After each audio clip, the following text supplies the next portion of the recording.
하나님은 살아계십니다. 살아계신 주님의 귀한 음성 듣고 힘내는 여러분 되시길 바랍니다. 오늘은 복음의 준비 9번째 시간입니다. 제목은 성도는 누구인가? 성도는 어떤 사람인가? 라는 제목으로 말씀과 기도하겠습니다. 먼저 우리가 자아상이라는 개념을 먼저 설명을 드리고 싶어요. 자아상 들어보셨죠? 자아상이라는 것은요, 스스로 느끼고 생각하는 자신의 모습이다라는 뜻입니다. 스스로 느끼고 생각하는 자신의 모습. 그래서 주로 이제 자신의 존재가 무엇인지, 내가 어떻게 생각하는가예요. 나의 역할이 무엇인지 스스로 느끼고 생각하는 것이지요. 그래서 나는 어떤 사람인가? 영어로는 셀프 이미지라고 표현한 셀프 이미지, 자기 자신을 보는 거죠. 남이 나를 보는 내가 아니라 내가 나를 보는 나. 여러분 어떠세요? 한참 자기만의 세계에 빠져 있을 청년들도 있고, 인생의 이제 삶의 여러 가지 모습들을 점검하고 이제 살아내는 우리 중년, 장년의 모습들도 있고, 우리 청소년들 자기 자신에게 참 관심이 많지요. 그런데 의외로 자기 자신을 생각할 때 내가 생각하는 내가 아니라 남이 바라보고 생각하는 나의 모습을 진짜 나라고 생각하는 경우도 많은 것 같아요. 하지만 내가 생각하는 나의 모습 아주 중요하고요. 또 그것이 건강한 자아상을 갖는 게 아주 중요하다고 생각이 됩니다. 왜냐하면 자아상이 무엇이냐에 따라서 삶이 완전히 달라질 수 있어요. 그래서 건강한 자아상, 긍정적 자아상, 그리고 때로는 자기 자신을 돌이킬 줄 알고 돌아볼 줄 아는 그런 성찰할 수 있는 자아상이 있으면 삶의 원동력이 되겠죠. 삶의 길잡이가 될 수 있지요.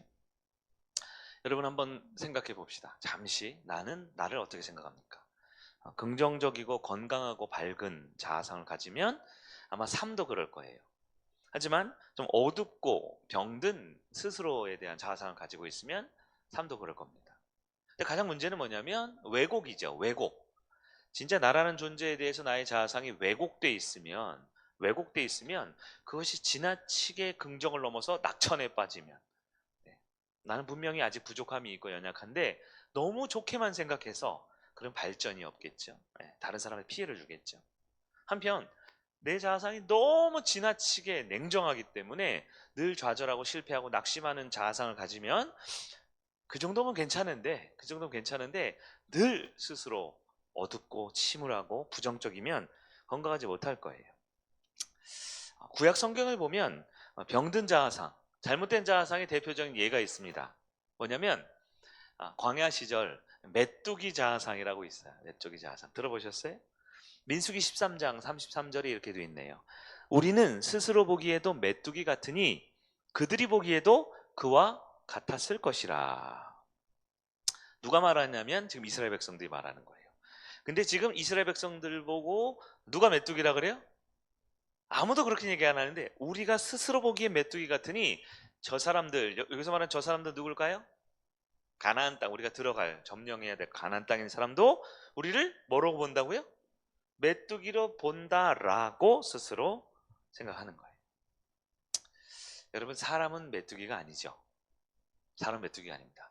유재석 씨가 메뚜기 탈을 쓰고 이렇게 막 웃기는 개그를 많이 해도 유재석 씨는 메뚜기가 아니죠. 훌륭한 분이시잖아요. 근데 스스로 메뚜기라고 생각하니까 어떤 일이 벌어지냐? 힘이 없어요. 용기가 사라집니다. 믿음도 없어지겠죠. 그리고 우리를 홍해를 건너고 광야에서 인도해 주신 하나님을 더 이상 볼 수 없는 겁니다. 교회를 다니는데, 예배를 드리는데, 설교를 듣고 있는데, 가정 모임을 하고 매일 묵상도 하고 있는데 스스로 자아상의 문제가 발생해 버리니까 우리는 메뚜기야. 아마 사람들이 다 자기를 메뚜기라고 볼 거야. 제가 전에 그 자녀의 권세할 때 자신을 쥐라고 생각하는 사람 이야기를 종종 들었습니다. 너무 자기를 쥐라고 생각하니까 나중에는 나는 쥐가 아니야, 나는 쥐가 아니야 라고 생각하는데 내면 깊숙한 곳에 여전히 쥐라고 생각해요. 병이 다 치료된 줄 알았더니 어떻게 해요? 치료돼서 퇴원을 했더니 허둥지둥 병원을 다시 들어와서 저기는 고양이도 내가 쥐가 아닌 걸 알까요? 이렇게 얘기했다고 하죠. 여러분, 성도에게 자아상은 매우 중요한 주제입니다. 나는 누구인가? 네. 어떻게 정립하시겠어요? 여러분의 경험, 여러분이 가진 무언가? 네. 우리는 그리스도인입니다. 우리는 성경에서 말하는 성도가 누구인가? 인간, 자연인, 아무개가 아닌 성경에서 말하는 성도가 누구인가를 우리는 우리의 자아상으로 삼을 수 있어야 한다라는 것입니다. 성도가 자아상을 정립하는 것은 복음의, 즉 은혜가 내게 올 때 복음의 그릇을 잘 준비하는 것과 같습니다. 우리 지금 복음의 그릇, 복음의 준비라는 말씀을 계속 보고 있는데요. 건강한 바른 성경적 자아상을 갖는 여러분 되길 바랍니다. 로마서 8장 앞부분인데요. 첫 번째, 성경에서 말하는 성도는 누구인가? 성도는 누구인가? 제목을 잘 들으셔야 돼요. 성도란 누구인가가 아닙니다. 이미 성도된 우리는, 우리가 모르고 있었던 우리는 누구인가? 첫 번째, 예수 안에 있는 사람이다. 예수 안에 있는 사람. 따라해 볼까요? 예수 안에 있는 사람. 8장 1절을 같이 한번 봅니다. 8장 1절 시작. 그러므로 이제 그리스도 예수 안에 있는 자에게는 결코 정죄함이 없나니. 정죄함. 사탄 마귀가 우리를 구원받지 못한 자, 지옥 갈 자라고 비난하고 정죄하고 우리를 끌어내릴 수 없는 사람이 누구냐? 예수 안에 있는 사람이다라는 거예요. 여러분, 그리스도 안에, 예수 안에 많이 들어보셨어요? 신약 성경에 많이 나오고요. 특히 에베소서 이런 데는요, 정말 많이 나와요. 한 절 안에 몇십 번씩 나옵니다. 그리스도 안에, 예수 안에. 영어로는 in Christ, in이라고 하죠. in, 무엇 안에라는 뜻이죠. 근데 의외로 많은 성도님들이 그리스도 안에가, 예수 안에가 무슨 뜻인지 정립이 잘 안 돼 있는 것 같아서 제가 좀 도움을 드리려고 해요. 우리가 예수 안에 있읍시다. 그리스도 안에 살아가야 됩니다. 말씀 많이 하죠. 근데 그 안에는 도대체 어딘가요? 어딜 들어가야지 예수님 아닌가요? 네. 막연한 개념보다는 오늘은 한 가지를 좀 정리했으면 좋겠는데요. 제가 조금 전에 꽈배기를 시켰거든요. 꽈배기를 시킬 때 굉장히 고민을 많이 했어요. 시간이 어떻게 될까 보면서 본당으로 갖다 달라고 해야 되는가? 2층으로 갖다 달라고 해야 되는가? 요즘에는 뭐 주문을 하면 이렇게 휴대폰으로 오토바이가 이렇게 움직이는 것이 다 보이더라고요. 그리고 3분 전에 한번 알려줘요. 그리고 갖다 주면 이제 사진을 찍어서 확인을 시켜주더라고요. 정확하게 예수 안에가 어디 있는가라는 것을 제가 이 쿠팡 배달의 민족 주문하면서 느꼈어요. 예수 안에라는 것은 주소를 말하는구나. 주소, 정확한 주소를 말하는구나 라는 걸 생각해 보게 됩니다. 성도들이 사는 동네가 어디예요? 예수님입니다. 어디 살아요? 예수님 안에라 그랬잖아요. 우리 살아가는 삶의 주소, 우리가 말하고 생각하고 우리가 다른 사람과 교제하는 삶의 주소, 나는 어디에 있어야 된다고요? 예수님 안에라는 겁니다. 보통 우리가 나를 소개할 때 자기소개하죠. 자기소개. 그래서 제가 어떤 사람 보고 야, 너 왜 이렇게 뚱뚱하냐? 그러니까 그분이 너 보고 자기소개하네 이렇게 얘기하더라고요. 네, 자기소개. 네. 여러분 자기소개할 때 뭐라 그래요? 안녕하세요. 저는 아무개입니다. 이름 석자 얘기하는 경우도 있는데요. 보통 누구입니다. 그렇게 잘 안 해요. 아이들은 자기소개하라 그러면 네, 저는 무슨 학교 몇 학년 몇 반 누구입니다. 이렇게 나와요. 어른들은요. 어른들 자기소개하면 저는 무슨 직장에 무슨 직급 누구 무슨 상사 부장 누구입니다. 이렇게 얘기를 해요. 네. 그리고 보통 이제 사람들이 친한 사람들끼리 모이거나 이렇게 뭐 가족들이나 아니면 뭐 친구 엄마들끼리 이렇게 모여 있으면 보통 누구라 그러면 난 누구누구 엄마예요. 혹은 뭐 어른들이 있으면 저 누구누구 아들입니다. 딸입니다. 이렇게 말하죠. 가족들의 이름을, 대표하는 가족들의 이름을 말하죠. 왜 내 이름만 말하지 않고 앞에 뭘 붙일까요? 나라는 사람 이름 석자를 말할 때 붙어 있어요. 무슨 어느 학교, 어느 직장, 누구누구 아들, 누구누구 딸, 누구누구 엄마 이러면서 그 누구누구라는 걸 왜 붙이냐면 그 붙여진 것이 나를 어떻게 하냐면 나를 구성하고 나를 존재하게 하고 나를 가치 있게 만들어주는 무언가를 갖다 붙인다라는 거예요. 저는 저를 소개할 때 뭐라고 할까요? 상대원동 사는 40대 중년의 남자입니다. 이렇게 말하면 상대원동이 뭐 제 것도 아니고 40대가 뭐 그렇게 뭐 자랑스러운 나이도 아니고 저는 보통 저를 소개할 때 저는 성일교회 김현웅 목사입니다. 이렇게 표현해요. 왜냐하면 성일교회는 저한테 가장 중요한 공동체이고 네, 목사라는 직분은 하나님께서 저에게 주신 가장 소중한, 저를 구성하고 저를 가치 있게 만들고 제가 사역을 하고 제가 말하고 사람들과 관계 맺을 때 저를 지탱해 주는 가장 소중한 곳이 교회 공동체이기 때문에 그랬어요. 로마서 8장에서 지금 성도가 누구인지 말하고 있어요. 성도가 누구예요? 성도로 말할 때 누구 이름을 거론하고 있어요? 예수님의 이름을 거론합니다. 예수님, 그것도 아내라는 표현입니다. 예수 닮은, 예수님처럼이 아니라 주소를 말해요. 주소. 예수님 아내. 왜 그럴까요? 성도는 예수님과 연결된 존재이기 때문에, 예수님 때문에 성도가 성도라는 이름의 구성이 이루어지고, 예수님 때문에 성도는 성도라는 존재가 되고, 예수님 때문에 성도는 성도의 가치 있는 존재가 되기 때문에, 성도는 자기 자신을 소개할 때 자기 자신의 자아상, 자신의 조금 고상말로 정체성이라고 하죠. 요즘에 난 누구인가 할 때 가장 중요한 게 뭐냐면, 나는 예수님 안에 살아가는 사람이다 라고 표현한다는 거예요.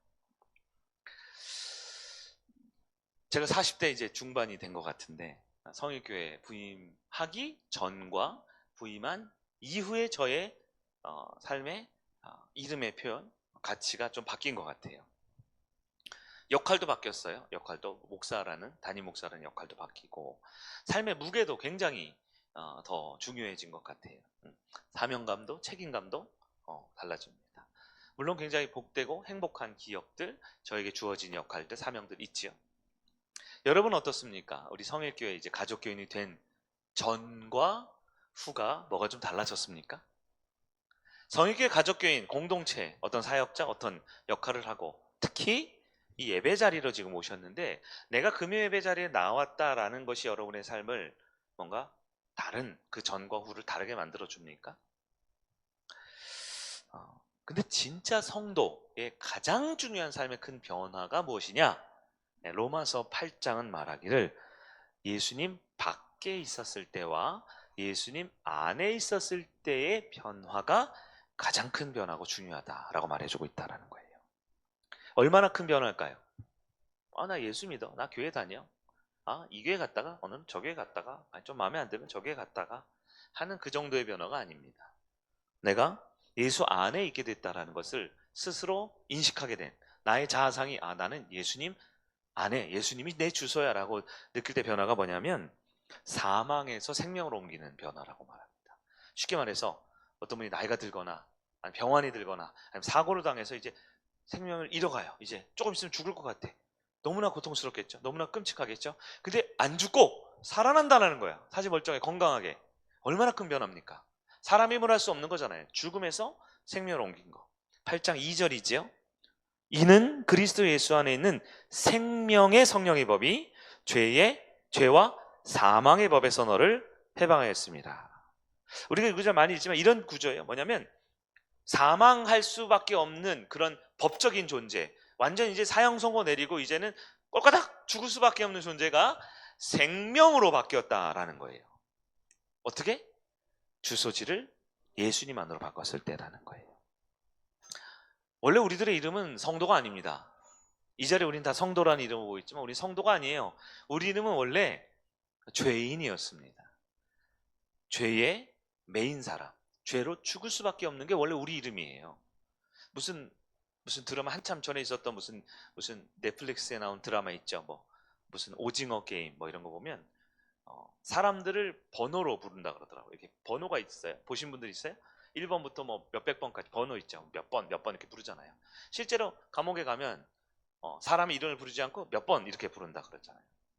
마찬가지로 우리들은 아무리 똑똑하고 아무리 부유하고 아무리 인기가 많아도 우리는 공통된 번호로 불렸어요. 그 번호가 죄인이라는 번호입니다. 죄수 번호예요.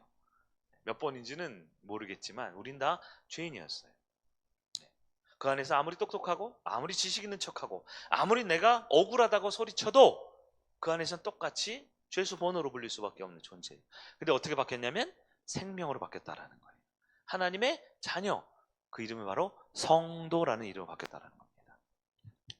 나는 누구인가? 나의 정체성은 누구인가? 여러분 정리를 해보셔야 됩니다. 난 누구인가? 첫 번째, 성경에서 말하는 성도는 누구인가? 예수님 안에 있는 사람이다 라는 거예요. 한 번 더 따라해 봅시다. 예수님 안에 있는 사람이다. 누가요? 성도인 내가 성도라면 나는 예수님 안에 거한다는 걸 기억하기 바랍니다. 여러분 이따 끝나고 집으로 예배 마치고 가실 거죠? 꽈배기 드시고 가실 거죠? 가실 때 어디로 가셔야 돼요? 우리 집으로 가야 되는데 사실 우리는 어디로 가느냐? 우리는 어디 사느냐? 예수님 안에 산다라는 걸 기억하시기 바랍니다. 두 번째, 성도는 누구인가? 성도는 누구인가? 그리고 이것은 제 얘기가 아니라 제 추론이나 제 바램이 아니라 성경에서 말하는 성도의 가장 중요한 두 가지 정체성. 두 번째입니다. 성도는 누구이냐? 성령의 임재 안에 있는 사람이다 라고 말합니다. 누구 안에 있다고요? 성령의 임재 안에 있는 사람. 8장 9절을 한번 넘어가 볼까요? 9절 시작. 만일 너희 속에 하나님의 영이 거하시면 너희가 육신에 있지 아니하고 영에 있나니 누구든지 그리스도의 영이 없으면 그리스도의 사람이 아니라. 이 말은 선포예요. 성도들이요. 너희들이 성도가 맞아? 성도라면 우리는 성령의 임재 안에 있다. 그리스도의 영, 하나님의 영, 누구를 말하죠? 성령입니다. 성령 안에 있는 사람이 바로 그리스도인이다 라고 말합니다. 나는 성도인데 성령 안에 있지 않습니다. 이거 말이 안 돼요. 나는 성령을 받은 것 같은데 그리스도는 안 된 것 같아요. 이것도 아닙니다. 우리가 성도라면 성령의 임재 가운데 있고요. 성령의 임재를 경험했다라는 것은 우리가 성도가 되었다라는 것이에요. 성도들 사이에서 근데 이 성령님이 종종 좀 이렇게 무시당할 때가 있어요. 소외당할 때가 있어요. 여러분 한 주간의 삶에서 성령님 생각해 보셔요? 우리 하나님 얘기 많이 하고 예수님 많이를 좀 얘기를 많이 하는데요. 특히 예수님은 우리 신앙의 중심이요. 우리 구원의 주체이시죠. 그래서 우리가 누구를 믿어요? 예수님 믿어요. 예수 믿으세요 하죠. 근데 여러분 내가 성령님 믿어요. 조금 표현이 어색하죠. 근데 그도 그럴 것이 성경에 보면 성령님의 성품이 원래 조금 드러내기를 좋아하시는 분 같지는 않아요. 성령님의 성품을 보면 특히 구약에는 많이 감춰져 있고요. 신약에도 예수님이 부활, 승천하신 이후 돼서야 성령의 역할이 나타나지만 모습이나 특징이나 잘 드러내지 않아요. 왜냐하면 성령님의 가장 중요한 역할은 예수님을 드러내는 거거든요. 사람들에게 눈에 보였던 하나님이신 예수님을 바라보게 하는 게 성령의 주요 역할이기 때문에 그래요. 그래서 성령님의 성품 조금 우리가 연구해 보면 성령님은 주로 내적이고 영적이고 은밀하게 역사하는 분 같아요. 우리 성도들이나 우리 가족들 중에도 그런 분들 있죠. 좀 이렇게 나서기 좋아하고, 부정적인 뜻은 아닙니다. 앞에 이렇게 나서기 좋아하고 좀 도드라지고 조금 이렇게 빛나는 사람들이 있어요. 그래요? 목장 식구들 중에 있어요? 우리가 찬양팀이 쫙 있는데 찬양팀 딱 서면 저 사람이 찬양 인도 잘한다. 저 사람 참 은혜롭다. 보여지는 사람들이 있죠. 근데 앞에 찬양팀이 있지만 조금만 보면 저기 악기 연주하는 분들이 있어요.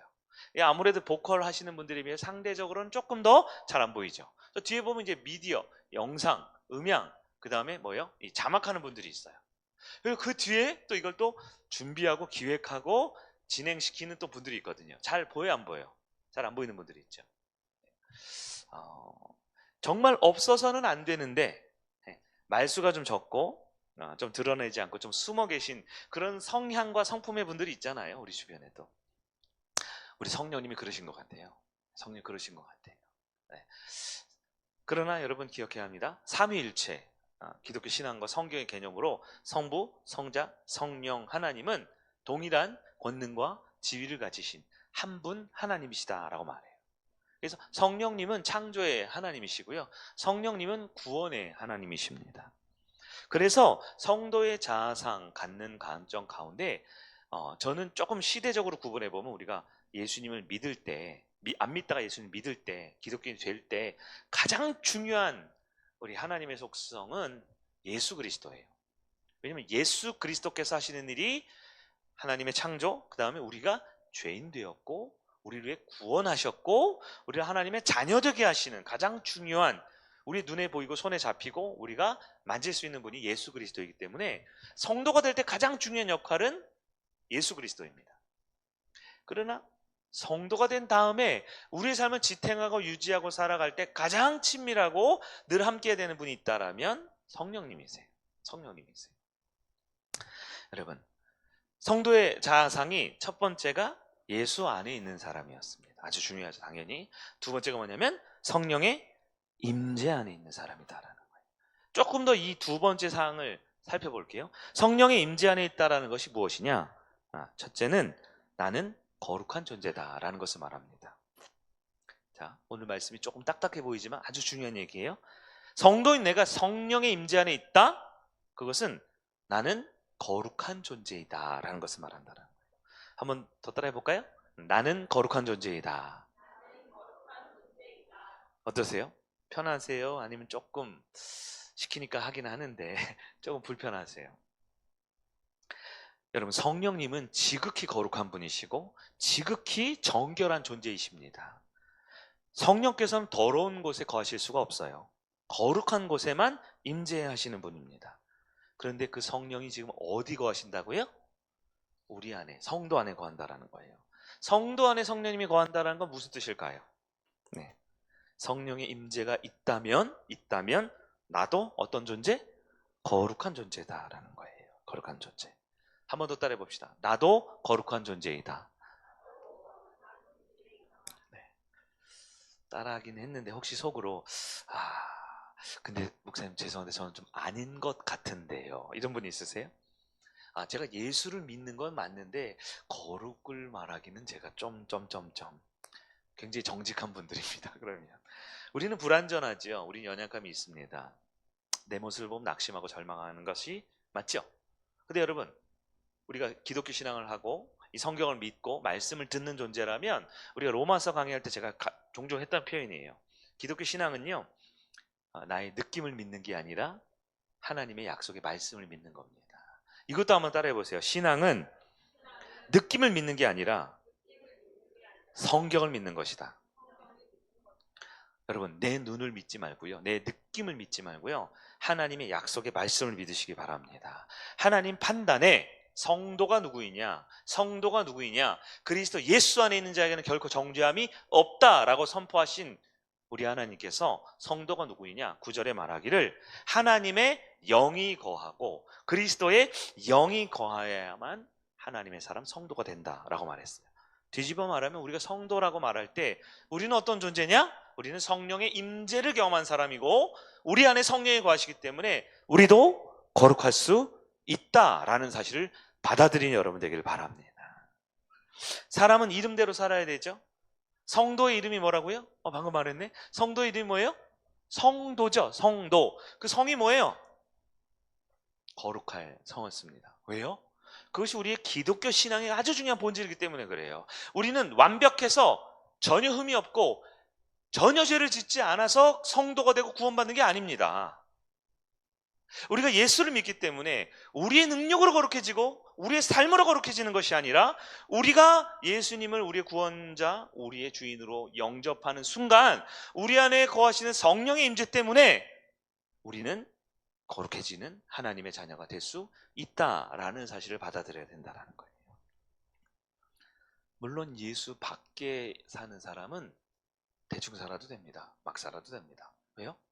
성도가 아니거든요. 성도가 아닌 사람은, 예수 밖에 있는 사람은 계속 대충 살 거예요. 계속 막 살 거예요. 여기서 예수 안과 밖이라는 것은 교회 문 안과 밖을 말하는 것이 아니겠죠. 내 자아상을 정립합시다. 아주 똑똑하고 멋있고 잘난 어떤 사람이 있어요. 그런데 가족과 주변 사람들이 너무 기대를 많이 하고 너 잘했어, 너 똑똑해, 너 잘났어 하도 얘기를 들으니까 어느 순간 의심이 들어요. 나 별로 안 똑똑한 거 아니야? 나 못생긴 거 아니야? 나 별로 못난 거 아니야? 라고 스스로 자아상이 왜곡되거나 무너질 수 있죠. 그럴 때 좋은 가족은, 좋은 부모는, 좋은 선생님은 어떻게 됩니까? 아니야, 너 괜찮아, 너 할 수 있어, 너 거룩한 자녀로 살 수 있어 라고 말해야 되는 거예요. 우리 자녀들을 보십시오. 자녀들 어렸을 때 보면 한 번쯤은 생각해 보지 않아요? 진짜 이 부모라는 사람이, 아버지 어머니가 내 부모가 맞나? 왜냐면 기억이 안 나거든요. 태어난 게 증명할 수 없거든요. 잘 생각해 보면 안 닮은 것 같은데 그럴 수도 있어요.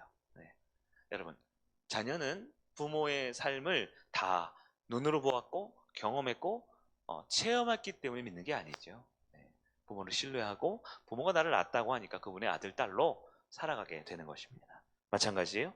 우리가 성령의 임재 안에 있는 것이 우리의 삶의 정체성이라면 우리는 거룩한 존재이신 성령의 임재를 경험한 우리도 거룩해질 수 있다.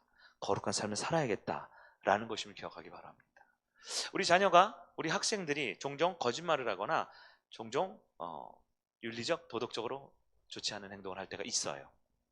그러나 우리는 그 누구도 그 죄에 대해서는 말하지만 죄를 한번 저질렀다고, 거짓말을 한번 했다고, 한번 실수하고 넘어졌다고 아들에서부터 탈퇴를 시키거나, 학생인데 갑자기 죽여버리거나 그러지 않죠.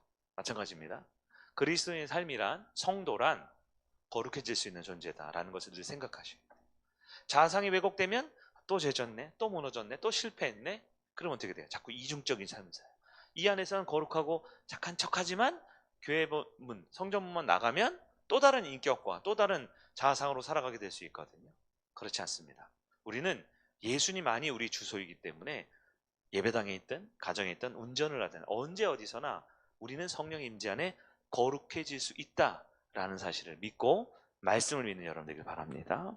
하나만 더 할까요? 성령의 임재 안에 있다라는 것은 두 번째가 뭐냐면 나는 변화되는 존재다라는 것을 믿어야 합니다. 성령의 임재가 있으면 우리는 어떤 정체성을 가져야 되냐면, 어떤 자상이면 나는 할 수 있다, 나는 할 수 있다 라는 생각을 가지셔야 돼요. 성령의 임재 첫 번째가 거룩이고 두 번째는 변화입니다. 성령이 우리 안에 거하시면 성도는 자기 힘으로 살지 않습니다. 하나님의 능력 안에 살게 됩니다. 우리 잘 아는 빌립보서 4장 13절 아시죠? 한번 읽어볼까요? 같이 시작. 내게 능력 주시는 자 안에서 내가 모든 것을 할 수 있느니라. 아멘. 중요한 거는 앞에 거예요? 뒤에 거예요? 능력 주시는 자 안에서가 중요해요? 모든 것을 할 수 있는 게 중요해요. 능력 주시는 자 안에 있을 때, 즉 이게 뭐예요? 예수님이 우리 주소고 성령의 임재 안에 있을 때 우리는 모든 것을 할 수 있다는 거죠. 여기서 모든 것에 대한 개념을 잘 잡으셔야 돼요. 모든 것은 뭘까요? 갑자기 하늘을 날 수 있는 슈퍼맨이 된다는 뜻이 아니겠죠. 모든 것을 할 수 있다는 것은 그 안에 있기 때문에, 우리의 아버지 되시는 하나님 안에 있기 때문에, 우리의 구원자 되시는 예수님 안에 있기 때문에, 우리를 거룩하게 하실 수 있는 성령님 안에 있기 때문에. 이 말은 뭐예요? 우리가 하나님이 아니라는 겁니다. 우리 아버지가 있고 우리 주인이 있고 우리를 다스리고 통치하시는 진짜 주인, 구원자가 있다라는 거예요. 그 주인이 있는데 우리가 뭐 하늘을 알겠다 이런 망상에 빠지겠습니까? 진짜 주인이 누구이고 진짜 우리 구원자가 누구이고 우리는 구원자가 필요하다라는 진짜 참 믿음을 가지면 그분 안에서 우리가 가장 중요하게 생각할 게 뭘까요? 변화입니다. 변화. 사람이 가장 못하는 게 뭔지 아세요? 물론 하늘을 나는 것도 못하고 손에서 거미줄이 나와서 이렇게 빌딩을 왔다 갔다 하는 것도 못하겠지만, 가장 못하는 게 뭔지 아세요? 내 자신을 변화시키는 게 가장 어렵습니다. 어떤 의미에서 예수를 모르고 구원받지 못한 사람은 평생을 노력하다 그냥 죽는 거예요. 평생을 애쓰다가 진정한 변화까지 가지 못하고 죽는 겁니다. 그냥 남들보다 돈은 좀 벌지 몰라요. 남들보다 조금 더 높은 자리에 오를 줄 몰라요. 근데 여러분 요즘 세상 돌아가는 거 보십시오. 그렇게 높은 사람들도 얼마든지 쉽게 무너지고, 그렇게 가진 사람들도 하루아침에 돌아갈 수가 있잖아요. 그게 인간이 가진 한계라는 겁니다. 세상 사람들은, 여기 세상이라는 건 예수 밖에 있는 사람을 말해요. 세상 사람, 예수 밖에 있는 사람들이 할 수 있는 모든 능력과 모든 권세와 모든 다 합쳐도 아무것도 아니라고 그랬어요. 아무것도. 왜 그럴까요? 자기 자신을 변화시킬 수 있는 능력이 없는 사람은 아무것도 할 수 없는 사람이에요. 근데 내게 능력 주시는 자 안에서, 즉 성령의 임재 안에 있을 때 우리가 무엇을 할 수 있냐? 나를 바꿀 수 있습니다. 나를 변화시킬 수가 있어요. 근데 이게 중요한 게 뭐냐면 내가 나를 바꾸는 게 아니라 하나님께서 나를 바꿔주시는 겁니다. 세상에서 가장 힘든 게 뭐냐면 자기 자신입니다. 자기 자신이에요. 이걸 깨달으면 여러분 인생 다 깨달은 거랑 마찬가지예요. 내가 내 스스로 할 수 없구나, 내 능력으로 할 수 없구나, 내 한계와 내 처절한 내 모습을 보게 되는 것. 그럴 때 우리는 우리의 유일한 구원자요, 우리의 창조주요, 우리를 바꾸실 수 있는 변화의 영이신 성령님을 의지할 수밖에 없는 참된 인생을 살아가게 된다라는 겁니다. 성령님은 다른 이름으로 별명을 한 변화의 영입니다. 좌절하고 실패하고 낙심한 사람을 변화시킬 수 있습니다.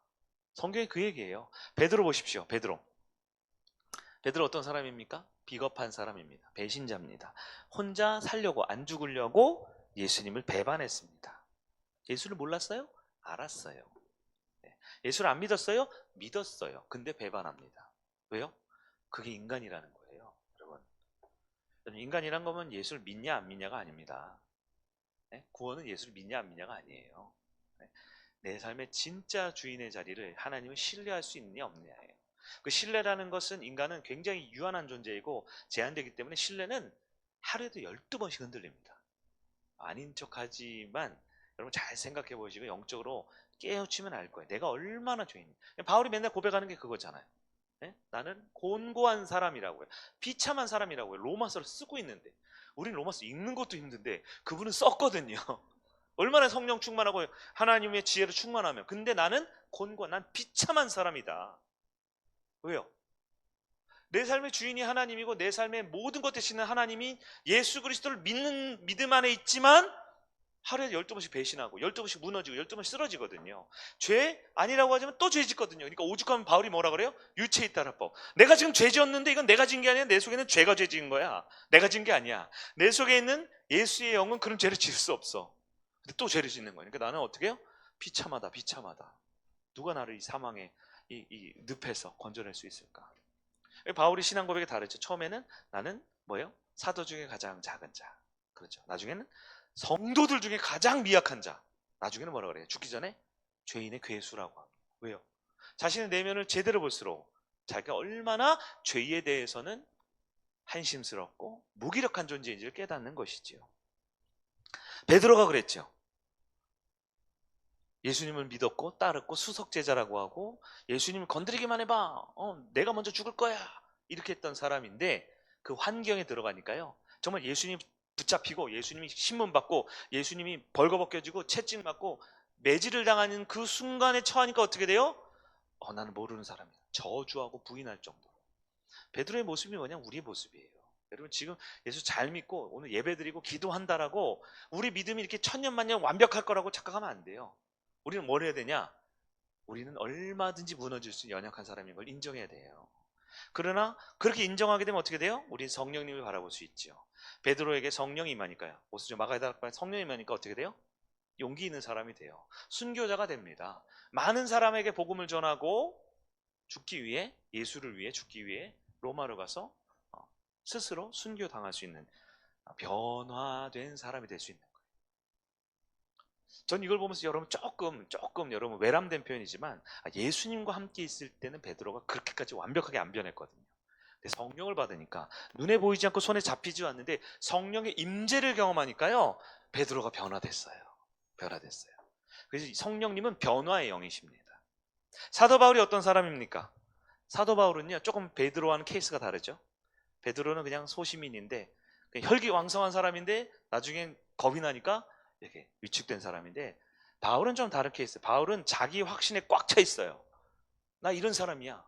나 이 정도면 똑똑하고 이 정도면 괜찮고 이 정도면 열심히 있는 사람이야 라고 했던 사람이에요. 심지어는 자기 신념에 따라 사람도 죽이죠. 스데반 순교할 때 살인 교사했던 사람입니다. 그랬던 자기를 꽉 차서, 그것도 아주 똑똑하고 아주 탁월한 능력과 백도 든든했던 사도 바울이 어떻게 돼요? 안 변해요. 안 변해.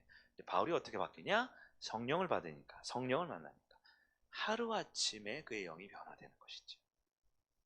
성령님의 별명이 뭐라고요? 변화의 영입니다. 그런데 그 성령이, 변화의 영이 지금 누구 안에 계시다고요? 성도 안에 계시다. 성도. 그 성령님이 우리 안에 거하시고 성령님이 우리 안에 임재하시면 나도 할 수 있습니다. 나도 변화될 수 있습니다.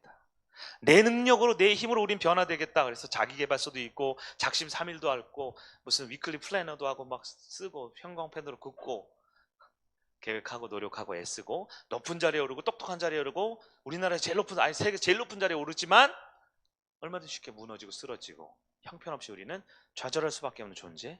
그러나 성령이 임재를 경험하면 우리도 변화될 수 있다는 걸 믿으시기 바랍니다. 8장 11절이 그 얘기입니다. 마지막 11절인데요. 예수를 죽은 자 가운데서 살리신 이의 영이, 지금 누구를 말하죠? 성령이죠.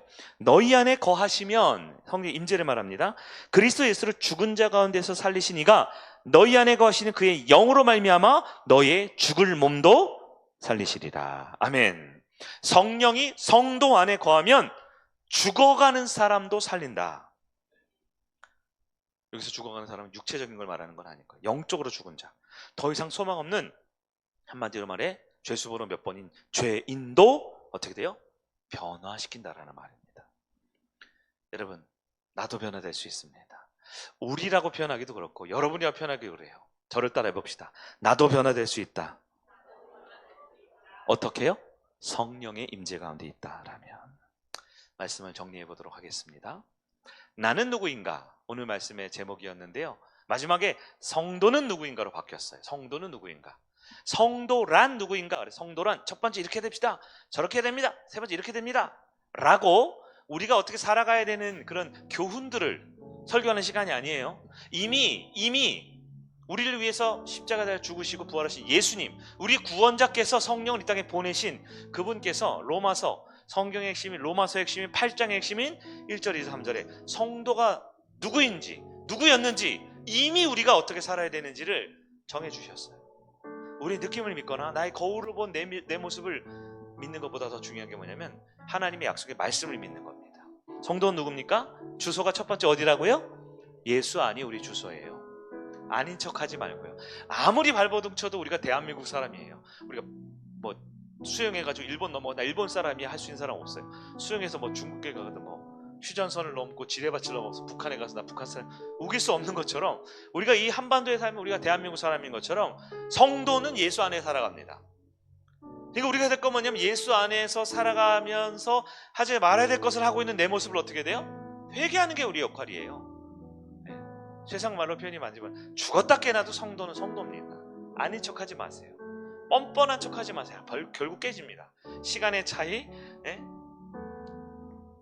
각자 주어진 그런 모습의 차이겠죠. 결국은 성도는 예수 안에 주소지를 두고 있기 때문에 우리는 변화될 것입니다.